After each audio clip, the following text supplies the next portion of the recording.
This is Culture, Communication, and Brand Moments with Shelby Joe Long, the show that takes you around the world to share interviews with some of the most successful and relevant people on the planet, hear their stories, and get the most important business lessons they have learned on their road to success, and get exclusive advice on how to implement their success into your life and business. Culture, Communication, and Brand Moments is brought to you by the Strategic Advisor Board and your host, Shelby Joe Long. Hi, everyone. Welcome to the Genius Entrepreneur Podcast. I'm Shelby Joe Long, your host. I have the opportunity to hear some really amazing stories of people that have created a business out of their genius, living a life of their passion. And today is no exception. A colleague of mine from a business networking group, Brad Smith with Stellar Insights. And I am going to have him introduce his business before we get into it. I'm glad to be here, Shelby. This is fun. So I'm going to tell you where it started. I'll just start with that insightful moment. So my second, can I give her credit for it? My second ex-wife now, right? We'd been married 3 months. She walks in one Sunday morning with the Oregonian in her hands, and she said, "Brad, there's a woman that's doing executive coaching. You need to call these people, Coach University." So the quote is, "Brad, you need to call these people. You're already doing this work. You might as well get paid for what you're doing." So at her impetus, we took a trip. We met with the people that were doing that. It felt like walking into my home. And I was doing analytical and formulation chemistry at the time, which is a far reach from executive coaching. But I had an MBA. And as I've kind of worked backwards in my processing, what I've come to understand is I watched my dad start 34 companies when I was growing up. He had a bachelor's in chemical engineering and a PhD in biochemistry, and he was determined to, as in his words, solve the world food problem. So he invented products and put businesses around them, but he didn't have all the pieces in place. He killed 30 of those because he didn't have all the pieces in place. So I realized that what I was doing was going back through that whole history, and every one of those stories would come into the house. It started out when I was 12. Every one of those stories would come into the house and go through it, and all the issues would show up. So I learned 30 different ways to kill a company, and only a couple different ways to make them work right. And I went back, finished my bachelor's degree in business management after getting within one term of a degree in biochemistry, and then an MBA in marketing and finance. And what I found was the skills that I had learned from my dad was my energy to go into helping people grow and reform who they were. Everyone, I think, has a genius in them. Everyone Does. I believe that too. Everyone has that spark. The thing you have to do is listen more deeply and then take action to it. Sometimes it's not easy. It's always uncomfortable. And how do I go from zero money to a little bit of money? And how do I go from a little bit of money to a lot? And so I've gotten into the practice of, I had a client about 10 or 15 years ago, wake me up. I took him from $2.5 million in my coaching when we started the year before. He made $3.5 million. And then the year ending when we started, that first year, he was at $6.5 million. Then the next year after that, he was at 9 something million, 9.8, something like that. Then the following year, we got him to 12.9 million. So in a 3-year period, I took him from 3.5 million to add a zero. It's amazing. And so I realized I had that skill set. Absolutely.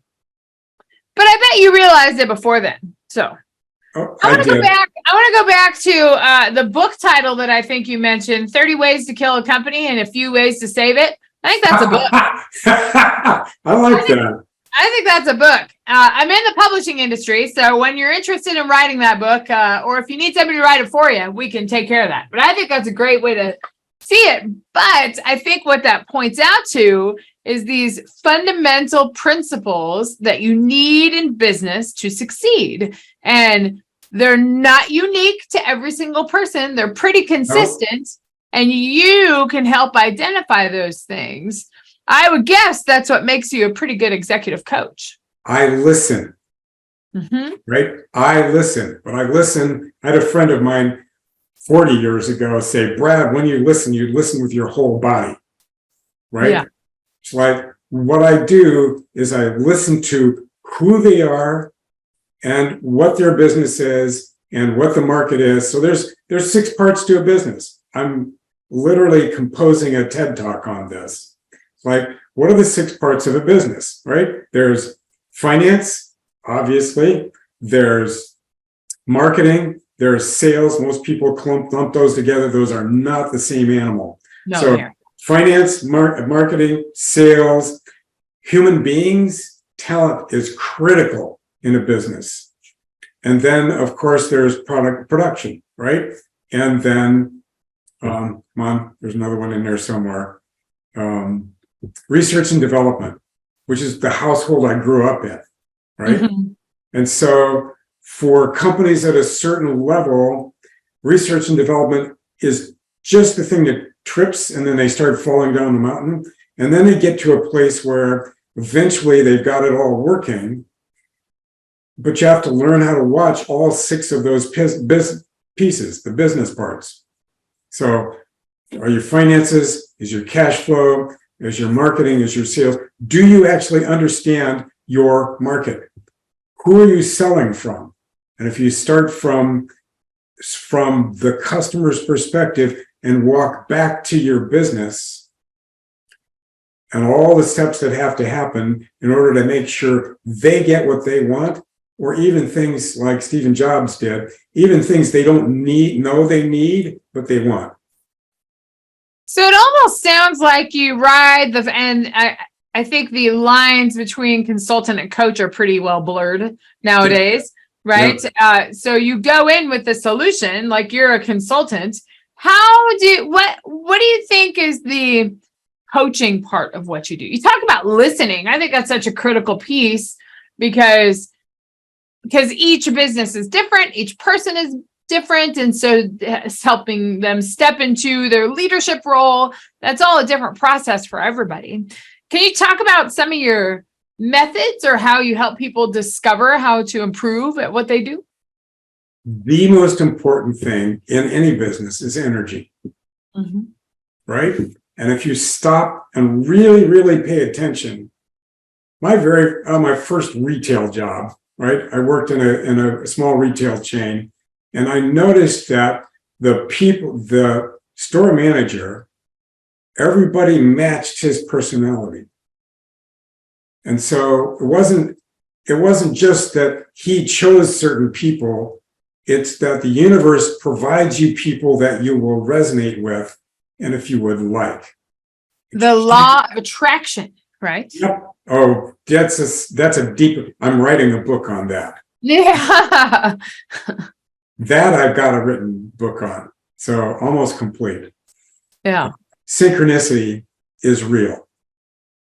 Absolutely. So what I noticed was that the people that showed up to say yes to an offer matched his personality. And so we had these similarities in character all the way through the whole business.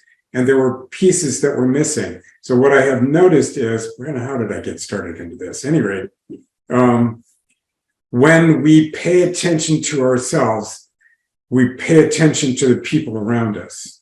And if you pay attention and listen carefully to the situation and the people and the customers, you wind up being able to make it all work right.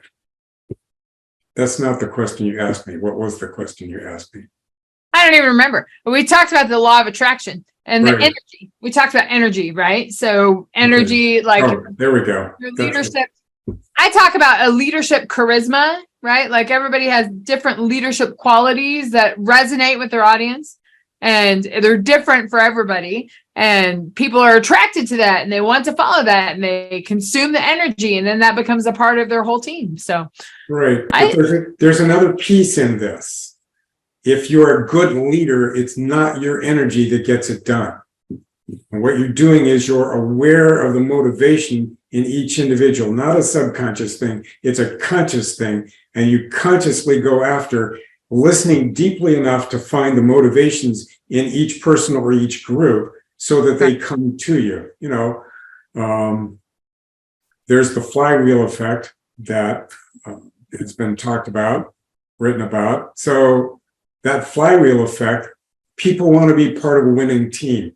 But in order to be a leader, you have to find groups, individual motivations to move people into what needs to be done and build an alignment in the culture between who I am, who you are, who the customer is, and what your part of the organization will need to achieve.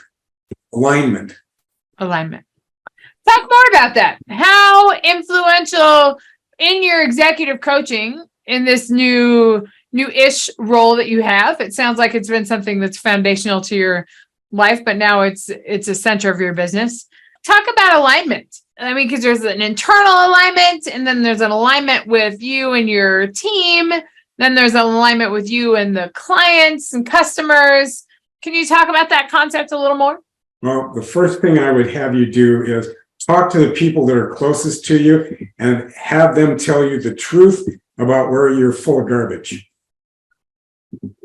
Talk to them, because a real coach, mind you, talks to you about the garbage you're putting out that isn't true, right? What is it that you do? What is it you ask? What are your processes that you as an individual have not full awareness of, that creates the turbulence and not, the ditch finding, if you would, in your life? Everyone, let's take it this way. Every bankruptcy that's a major corporate bankruptcy, if you track back 2 years, maybe even 3, in their processes, there was a group decision at the executive level that took them off the deep end. Had they had someone in there that said, here's the whistle, stop, what you're doing is not legal or not appropriate or not ethical or is going to wind up counter to your business, you're going to wind up with not the results you want. And so my goal is to listen carefully enough that I help my clients tune themselves, if you would, tune themselves to the outcome they want, and then walk it backward, start with the end in mind, walk it backward to what do I do today? What do I do tomorrow? In addition to that, have them change who they are so it lines up with what they want. That's rapport.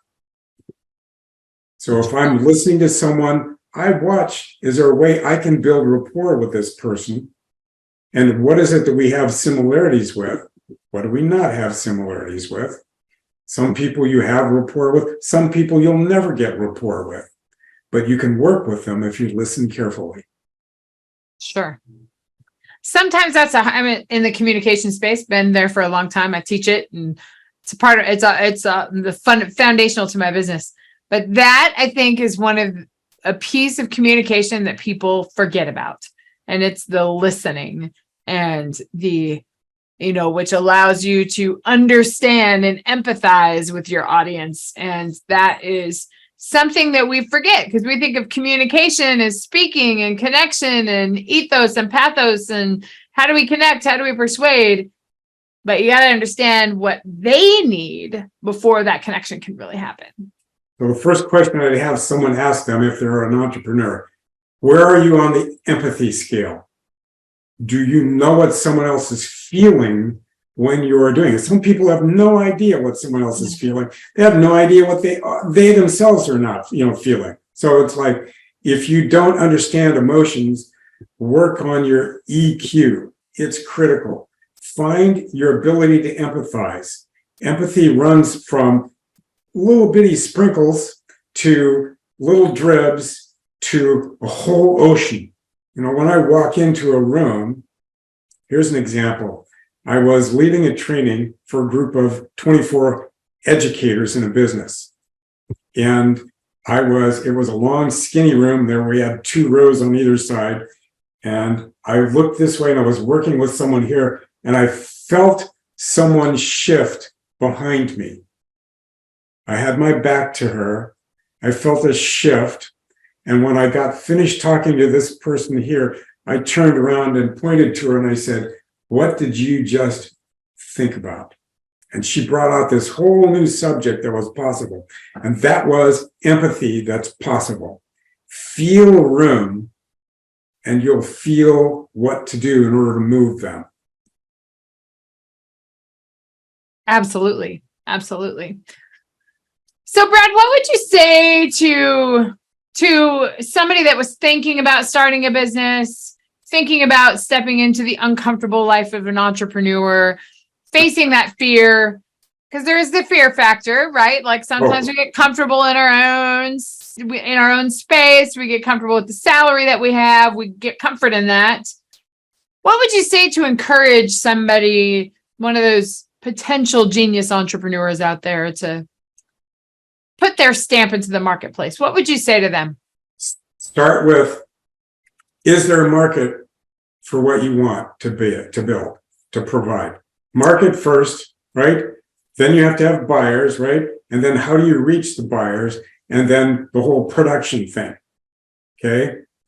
Do I have the skills to produce it? Maybe I do, right? So as you move through that process, start with the market first, because you have to have a market in order to be able to have a business, period.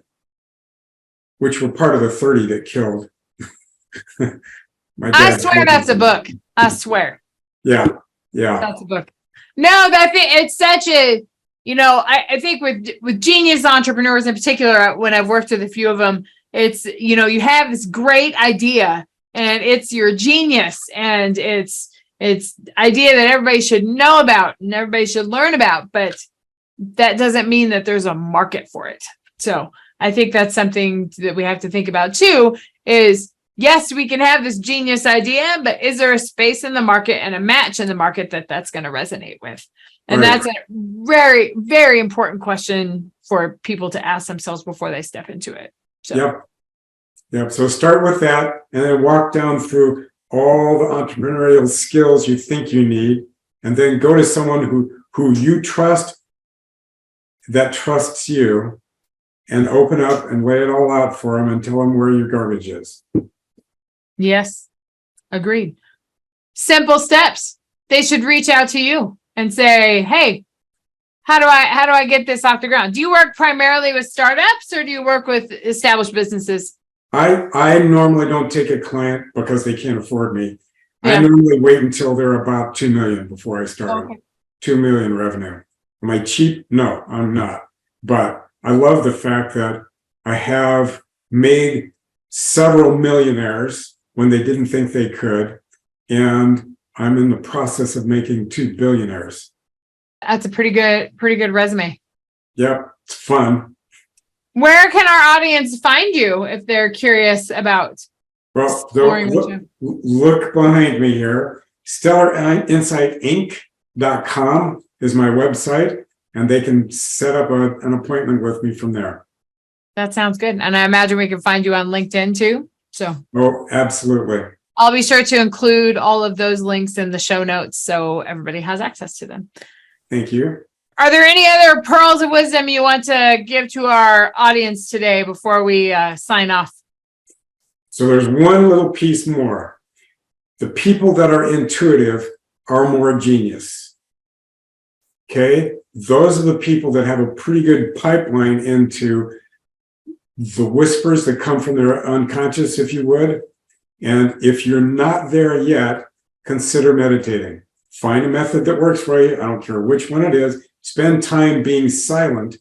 And if you're being silent and not moving, what you're doing is you're allowing yourself to be still enough to hear. It's a good piece of advice. Get into your zone of genius. Yep. And allow your creativity to flourish. Yep. And then write it down. And then don't forget it. Yeah. Well, Brad, that's great. Thank you for letting our audience know about how to transform our genius into an income stream. It seems you have done that in your own business, and you continue to make a large impact with people earning a lot of money. So keep doing that. For those people that want to, it's not if, it's when and how. When and how. Got to face that fear. Do it. Because you're not going to know unless you get it into the marketplace. Well, you can't get wet until you get into the pool. Exactly. Also a good piece of advice. You've got all these one-liners that are just going to turn into books, I swear. Thank Well, you. Brad, thank you for coming on the podcast today. I appreciate your insight, and I know our audience does too. And audience out there, I invite you to subscribe to the channel if you want to hear more stories of genius entrepreneurs that have created a business out of their passion, because you can do it too. Don't be limited by where you are. Create that business, find a spot in the marketplace, and let's get going. You'll get wet unless you get in the pool. So that's a good piece of advice. So Brad, thank you. And to all you listeners out there, we'll see you next time.